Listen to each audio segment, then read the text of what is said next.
Kasusnya menarik di sini tuh dalam situasi perang persalinan nggak pantang mundur. Jadi seperti yang kita dapatkan informasi dari Kepala Divisi Perawatan dan Rumah Sakit di sini, persalinan sebelum perang itu kurang lebih 1.000 persalinan tapi setelah perang kurang lebih meningkat menjadi 7.000. 7.000 dalam waktu 1 bulan.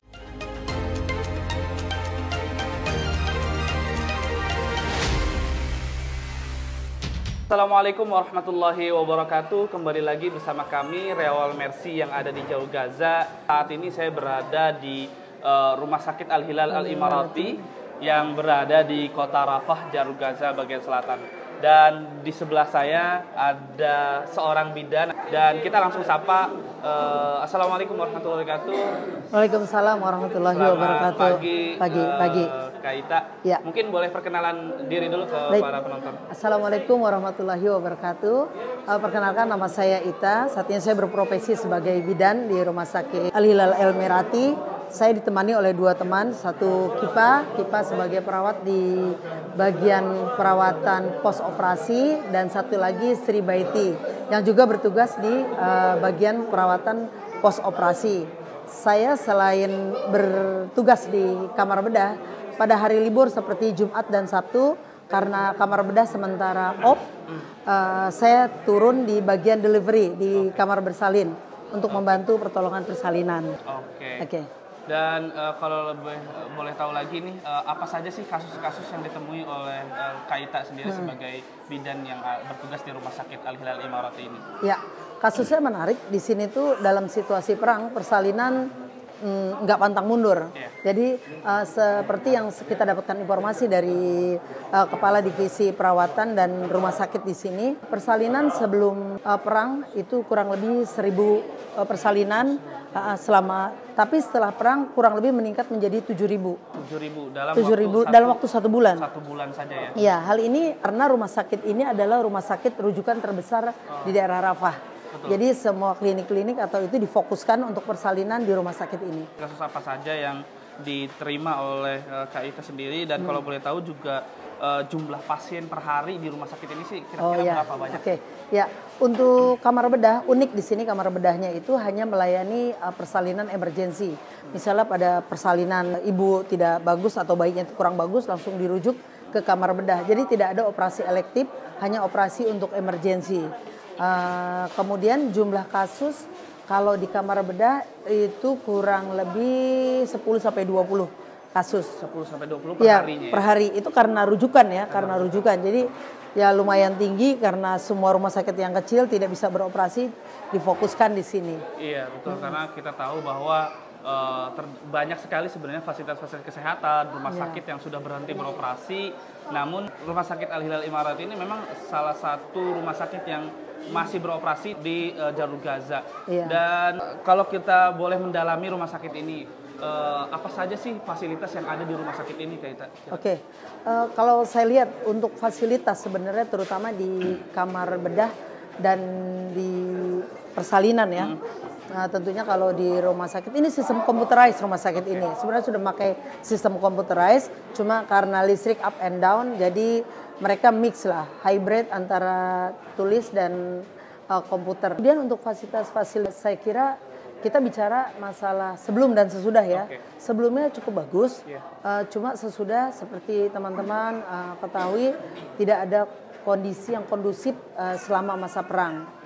Kalau kita lihat SDM yang ada sekarang pun kayak kepala perawatan itu mereka rata-rata bergelar PhD.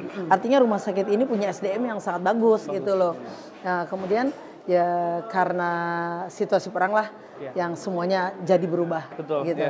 Betul. Semua berubah ketika sudah perang, dan memang kalau boleh tahu juga bagaimana sih ketika Kak Ita juga berbincang-bincang kepada staf atau teman-teman staf yang lokal ya yang ada di rumah sakit ini, apakah mereka saat ini cukup kelelahan untuk menangani pasien, dan bagaimana sih cerita-cerita mereka mungkin yang menarik bisa dibagikan ke teman-teman? Masa sebelum perang jadwal dinas itu biasa, seperti biasa rutin. Tapi setelah perang semuanya berubah.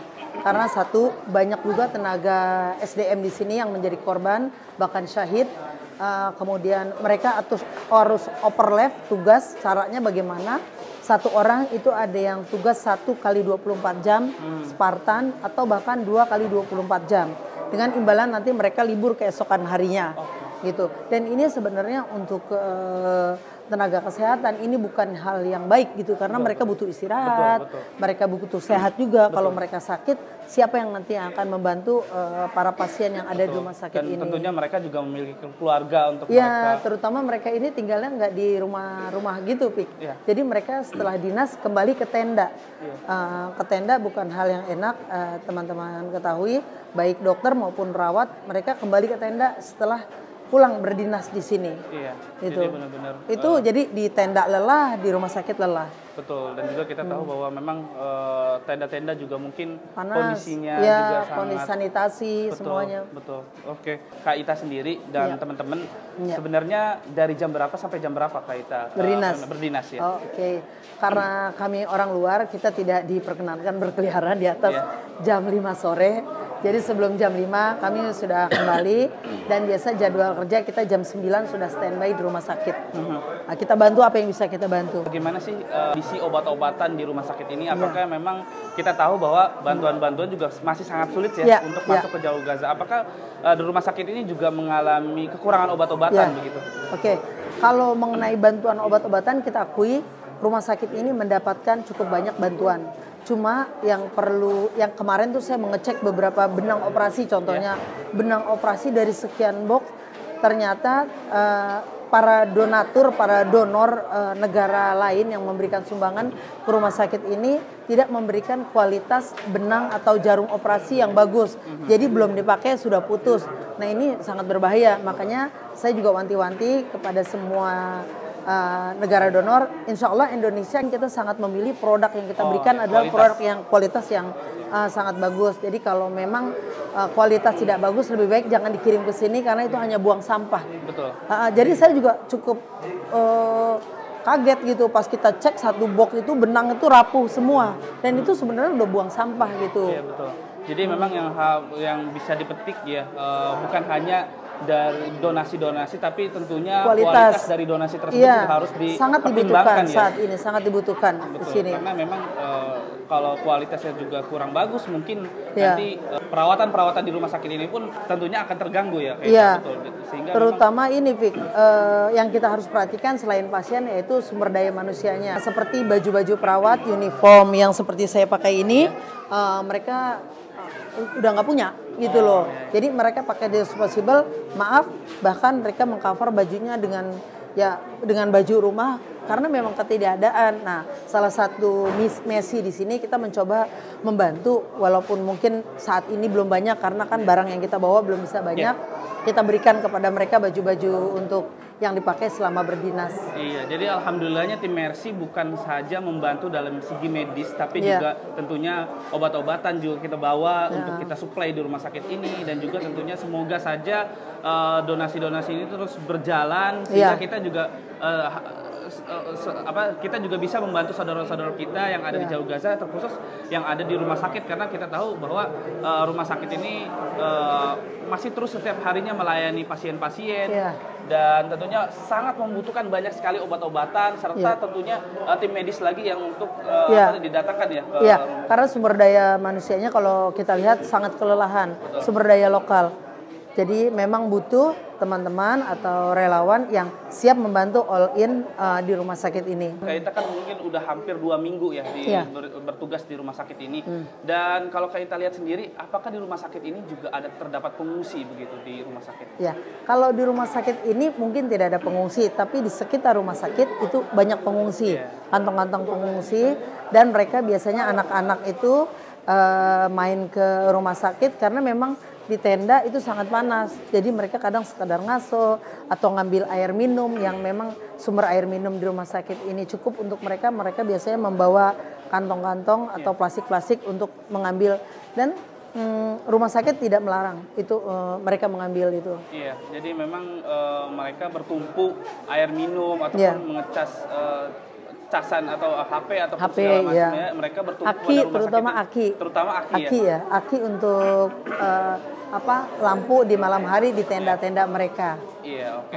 Jadi mungkin terakhir ini mungkin Kak Ita karena mungkin sibuk ya masih menangani pasien-pasien. Apa sih harapan dari Kak Ita sendiri atau teman-teman ya, Kak Ita yang bertugas di sini, apa harapan mereka saat ini untuk kedepannya? Oke. Jangan harapan dulu ya. Kedatangan kita ke sini, kita bersyukur kehadirat Allah karena melalui Mercy kita difasilitasi untuk bisa beramal soleh, beramal solehah di sini. Saya harap teman-teman yang mempunyai visi dan misi yang sama dalam kemanusiaan ikut membantu di sini.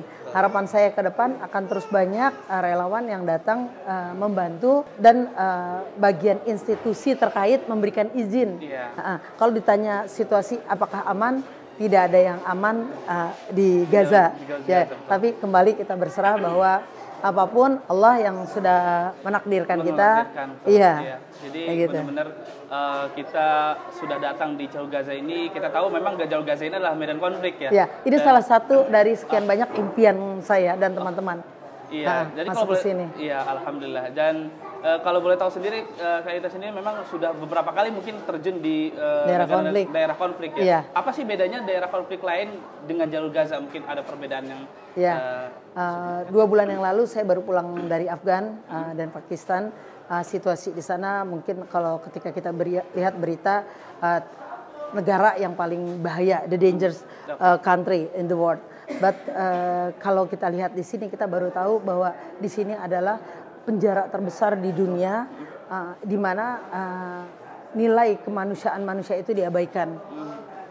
Jadi kalau saya bilang beda negara-negara Afgan, Sudan, Myanmar, Gaza mempunyai posisi yang istimewa karena sebagai manusia apapun agamanya, apapun negaranya, kalau tidak buta mata hatinya dan matanya pasti akan bilang bahwa di sini genosid, pembantaian, pemusnahan manusia terbesar di abad ini. Iya, betul. Ya. Mungkin kita sangat miris sekali dengan kondisi saat ini dan tentunya kita semua berharap ya bahwa akan adanya gencatan senjata permanen dan tentunya kita juga berharap ya semoga juga program-program ini bukan berhenti di sini saja, tetap berjalan. Semoga ada program-program lainnya yang melalui Mercy dan kita juga memang sebenarnya Mercy juga sudah membuka rekrutmen ya, mungkin bisa dijelaskan sedikit. Iya, kita membuka open recruitment untuk para relawan yang akan melalui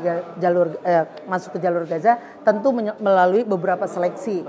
Tentu untuk seleksinya silakan teman-teman mengunjungi web Mercy atau sosial media Mercy. Di situ ada beberapa persyaratan yang harus dilewatin tuh, karena kondisi ini bukan situasi yang mudah gitu. Ya betul. Oke, mungkin cukup segitu saja dulu Kak Ita. Terima kasih atas bincang-bincangnya dan juga informasinya. Mungkin nanti kalau misalnya ada informasi lebih kita akan buat video lagi atau berkabar-kabarin kosong Kak Ita.